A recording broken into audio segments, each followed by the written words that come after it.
Soy un gnomo y aquí en el bosque soy feliz.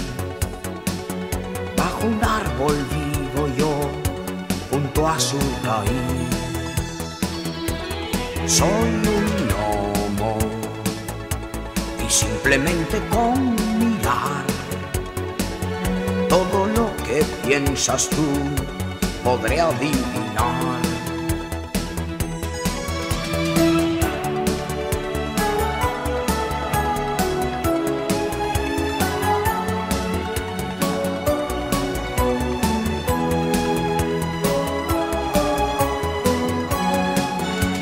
Soy 7 veces más fuerte que tú, muy veloz y siempre estoy de buen humor. Soy un gnomo, el más anciano del lugar. Uso hierbas que yo sé que pueden curar. Soy un gnomo, muy diminuto y bonachón. Si me quieres conocer, pon mucha atención. Evitando a los enemigos, a los trolls y a las mofetas. Con mi gorro y con mi zorro voy corriendo de aquí para allá. Ten cuidado, no me pises si es que estás cogiendo setas. No sea que cometas una barbaridad. Soy 7 veces más fuerte que tú, muy veloz y siempre estoy de buen humor.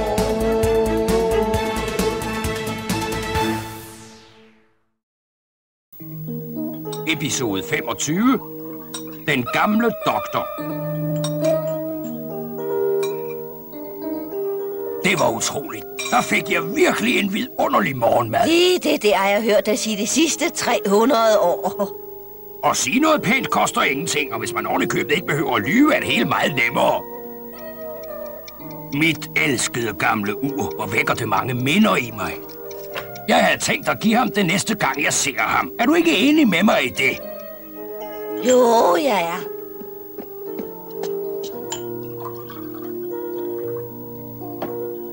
Ingen anden, ikke engang vores egen søn Harold, ville blive så glad som han. Ja, han er da en god ven. Og en god doktor. Ja, han regnes faktisk for en af verdens bedste læger. Uheldigvis er han nu gammel og mutters alene. Jeg tror stadig, han er meget interesseret i det, vi laver. Naturligvis. Hver gang jeg ringer til ham, og vi skal udveksle meninger om medicin, kommer vi altid til at tale om nissernes verden i stedet. Jeg må gå nu, ellers begynder vi bare at snakke, og så er dagen lige pludselig gået. Ja, men kom nu ikke for sent hjem. Jeg kommer tilbage så hurtigt som muligt. Farvel, og hils så mange gange.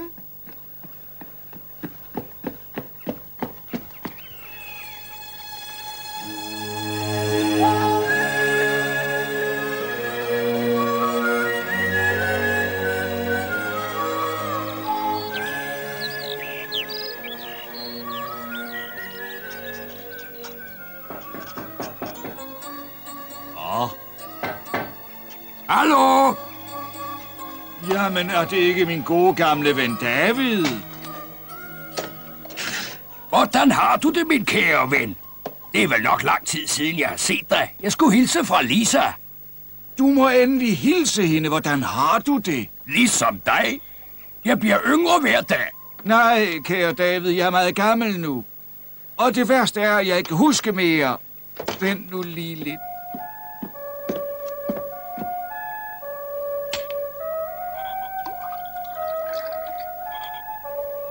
Du er altid så gæstfri. Her, prøv den kaffe. Vi læser drikker aldrig kaffe, men jeg vil ikke skuffe ham. Hvor er den bitter. Hvor tankeløst er mig. Jeg glemte at komme noget sukker i. Der skal ikke noget sukker i. Kaffe skal jo være bitter. Mange tak, David. Det siger du, fordi du er så venlig. Du ved, at vi nisser er sådan.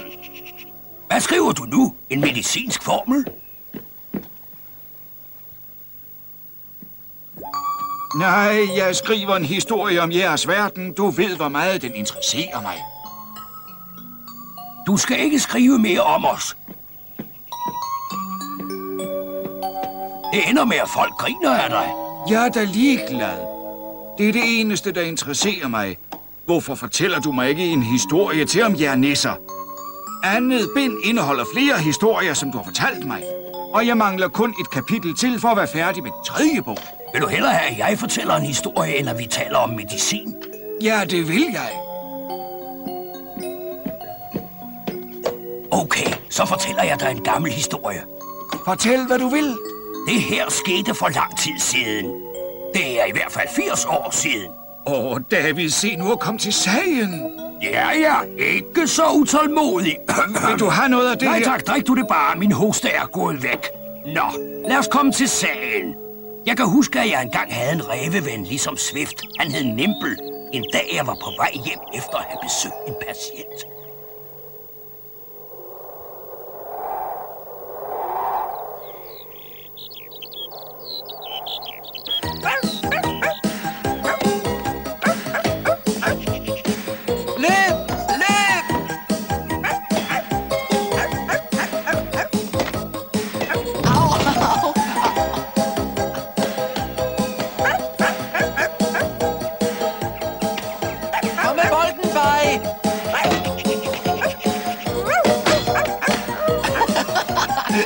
Hvor var det flot, Barry! Her! Grib den!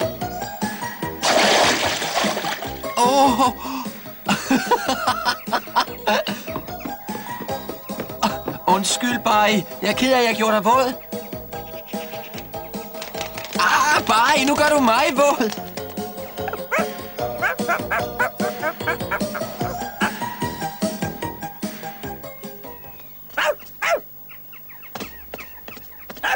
Hvor skal du hen? Kom her! Barry! Hvor skal du hen?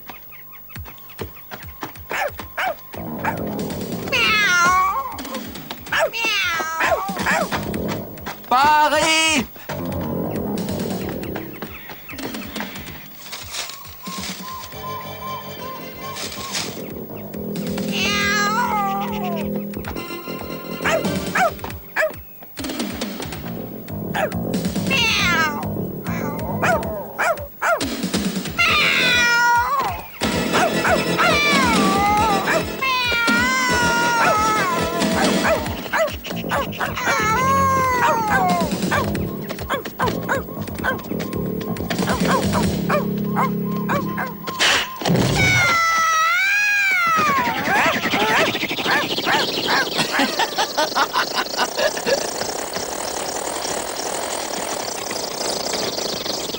Hey, lad nu katten være. Se, den er deroppe.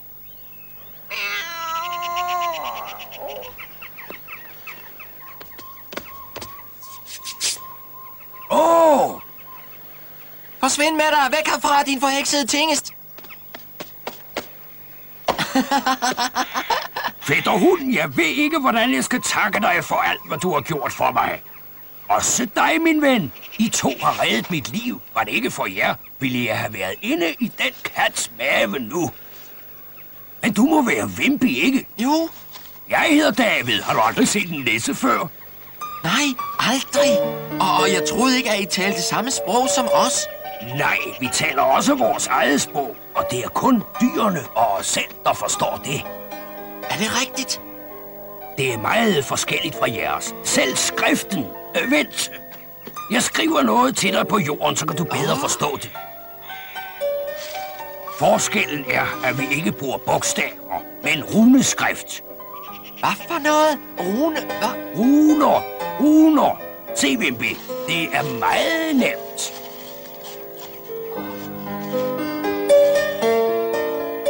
Ved du, hvad det betyder?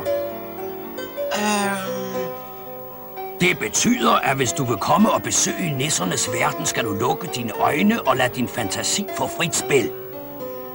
Jamen, kan man det? Ikke altid, men hvorfor prøver I ikke? Nå, Barry, hvad siger du? Skal vi prøve? Så lad os komme i gang. Luk nu øjnene rigtig godt.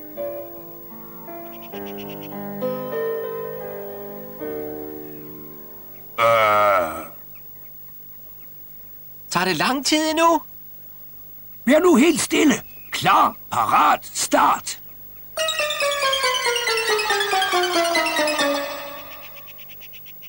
Vi klarede det, venner. Nu kan I åbne jeres øjne.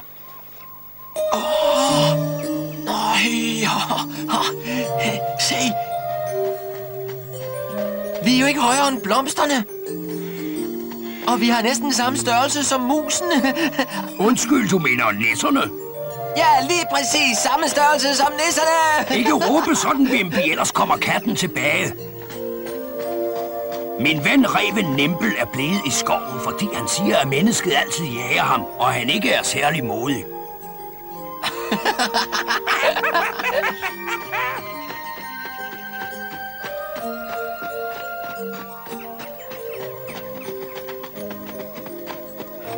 Løb, Barry, følg nu med.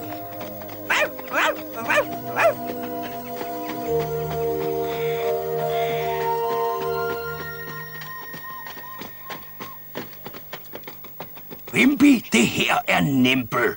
Han er ikke ung længere, men han er hurtig og klog.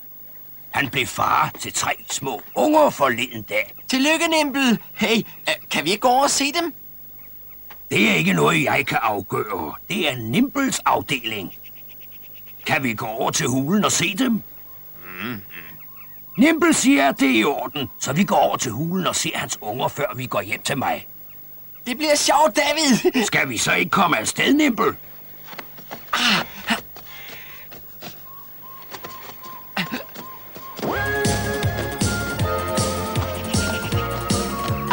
Hvor er det sjovt, det her.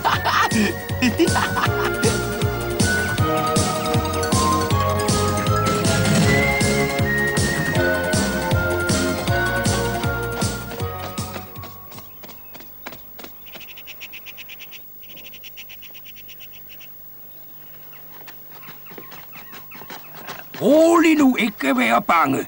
Det er mine venner, dem kan du stole på. Må vi komme ind og se dine unger?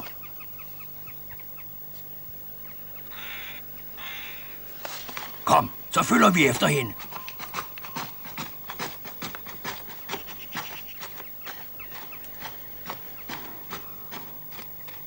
Det er en meget dyb hule. Næsten alle huler er sådan. Kom så.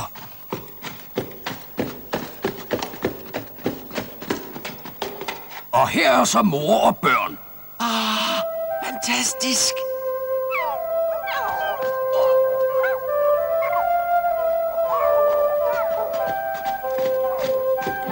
Du kan godt gå hen og klappe dem.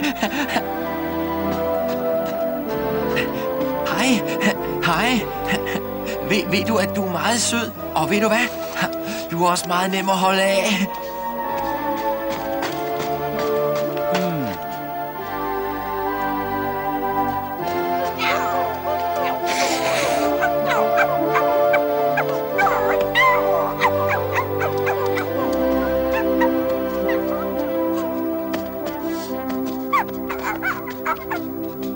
Wimpy, Barry, jeg er ked af det, men vi må afsted nu. Vi skal langt, før vi kommer til mit hus. Kom nu, Wimpy. Barry, kom nu.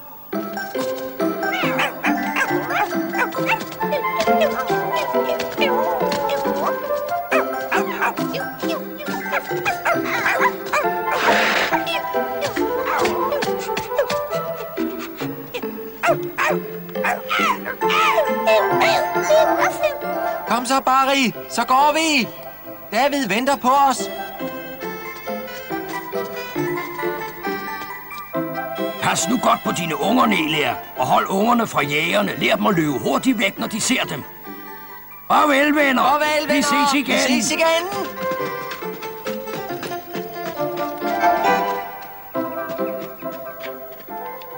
Tillykke, Nimble. Du har fået nogle dejlige unger. Man kan godt se, at det er dine børn. Vi skal ud og ride på Nimble igen. Han vil bringe os hjem til mig. Jeg elsker at ride. Det er så sjovt.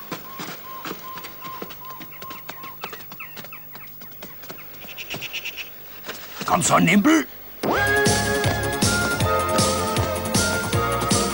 Jeg er sikker på, at Lisa bliver glad for at møde dig, Wimpy. Jeg glæder mig også til at møde hende. Så er vi her. Dejligt. Velkommen til mit hus.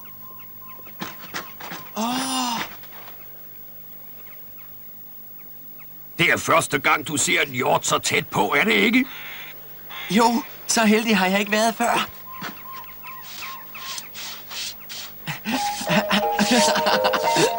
Han kilder mig.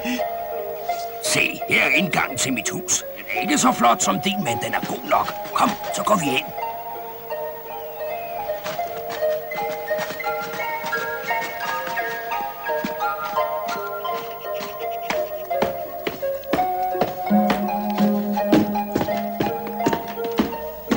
Vent! Forsigtig med det sidste trin!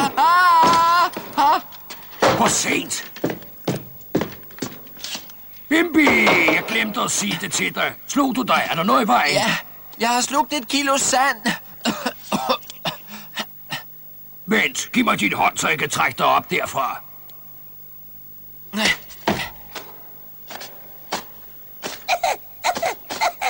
Jeg er ked af det, men jeg advarede dig for sent. Rolig, David. Det var min egen fejl. Det her er en fælde for væslerne og de andre dyr, der vil angribe os. Kom nu, Barry. Du skal ikke være bange. Kom nu. Så går vi. Barry, du skal ikke være bange. Du vejer alt for lidt til at ryge igennem.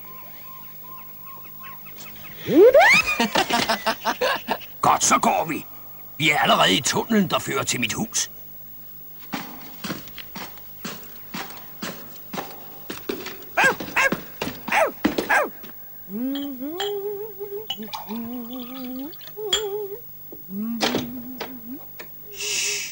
Goddag, må vi komme ind?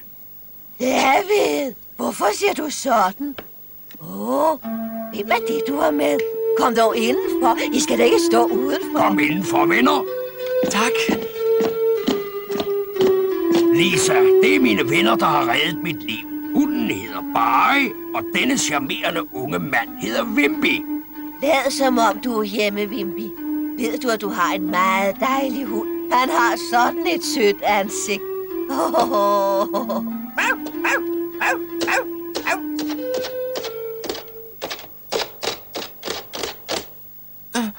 Hvad er det? Kæmperotter? Nej, Wimpy, nej. Det er husmus. Grunden til, at de ser så store ud, er, at du selv er blevet så lille. Men de gør ikke noget. De er helt ufarlige. Rolig, Barry. De vil såmænd bare lege med dig. Hej, mus. Jamen, jeg vil da også gerne lege med jer. Altså, hvis jeg må. Nu skal jeg lave noget mad til dig. Efter alt det, du har lavet, må du være sulten. Må jeg bede om noget te, Lisa?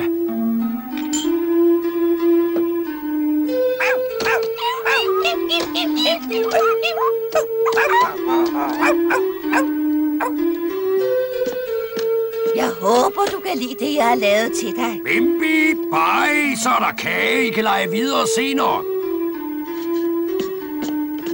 Jeg håber, du kan lide vildrose-te. Det drikker vi nisser meget af. Tag en tår.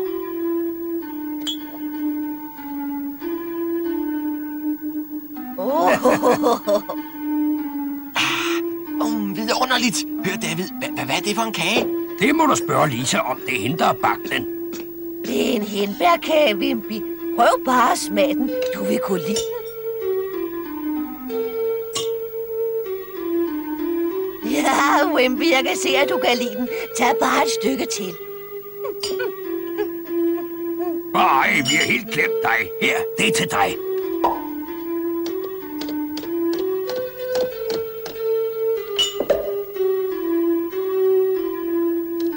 Det hele var meget lækkert. Mange tak. Kom nu med mig, så skal jeg vise dig noget, du vil kunne lide.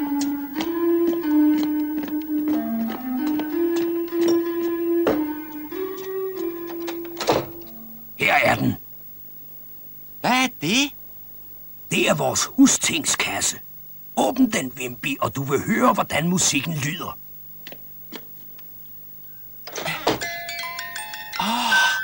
Vi bygger alle vores dragkister af de fineste træsorter og stålhængsler, og indeni har de alle sammen en spilledåse. I de kister opbevarer vi alle mulige ting. Æsker, musikinstrumenter, keramik, gaver.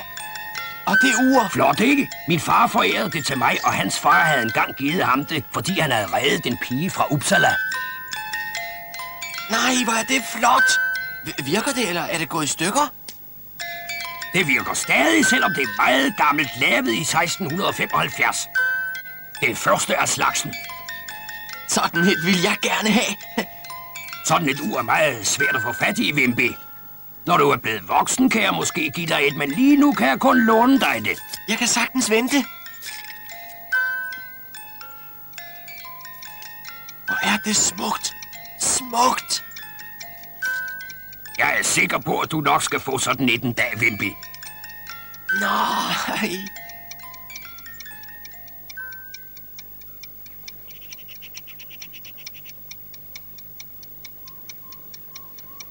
Kan du huske den dag, Wimpy? Hvordan skulle jeg kunne glemme den? Det var den bedste dag i mit liv. Jeg har taget uret fra kisten med. Det du godt kunne lide. Lisa og jeg har besluttet, at du skal have det. Ingen fortjener det mere end du. Nej, det kan jeg ikke tage imod, David. Da jeg spurgte min søn Harold, om det var i orden, sagde han, at det kun var dig, der kunne have det. Og han gav det kraft til at gøre dig lykkelig resten af dit liv. Tusind tak. Og jeg er kraften til, at du glemmer tiden hver gang du kigger på det.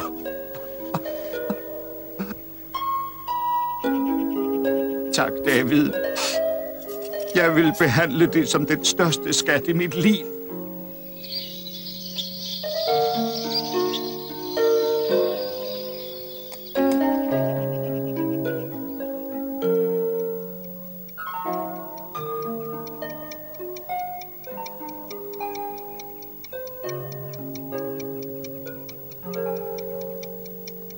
Slitsvejts!